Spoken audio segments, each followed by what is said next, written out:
नमस्कार, आपण पाहत आहात धाडस महाराष्ट्र न्यूज।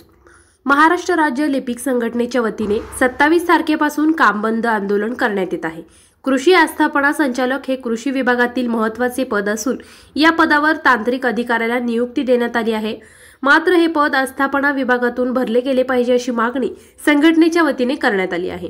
23 तारखेपासून काळ्या फिती लावून संघटनेचे आंदोलन सुरू आहे, तर 27 तारखेपासून आंदोलन अधिक तीव्र करून जिल्ह्यातील जवळपास 70 कर्मचाऱ्यांच्या माध्यमातून संपूर्ण काम बंद आंदोलन सुरू करण्यात आले आहे। मात्र शासनाकडून अद्यापही आंदोलनाची कोणतीही दखल घेण्यात आलेली नाही।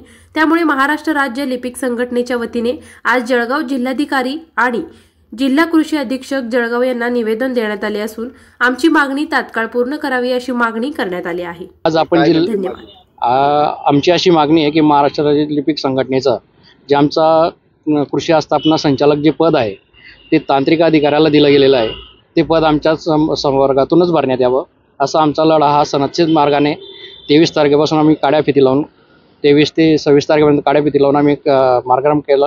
नंतर काम बंद आंदोलन 2 दिवस केलं। आता 27 तारखेपासून आम्ही पूर्णतः आमचा संप चालू आहे, तरी शासनाने कोणतीही दखल घेतलेली नाही। आम्ही जिल्हाधिकाऱ्यांनाही आज निवेदन दिलेलं आहे, जिल्हा अधीक्षक कृषी अधिकाऱ्यांना यांना पण निवेदन दिलेलं आहे। त्या बाबतीत उचित ती कार्यवाही व्हावी हीच अपेक्षा आहे शासनाकडून।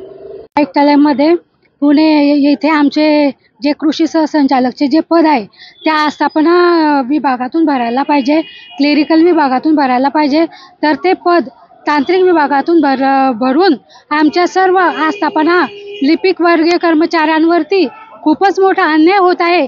याविरुद्ध आमचा लढा चालू आहे आणि आमच्या या सर्व मागण्या पूर्ण व्हायलाच पाहिजे। त्यासाठी आम्ही बेमुदत संपावरती उतरलेलो आहे।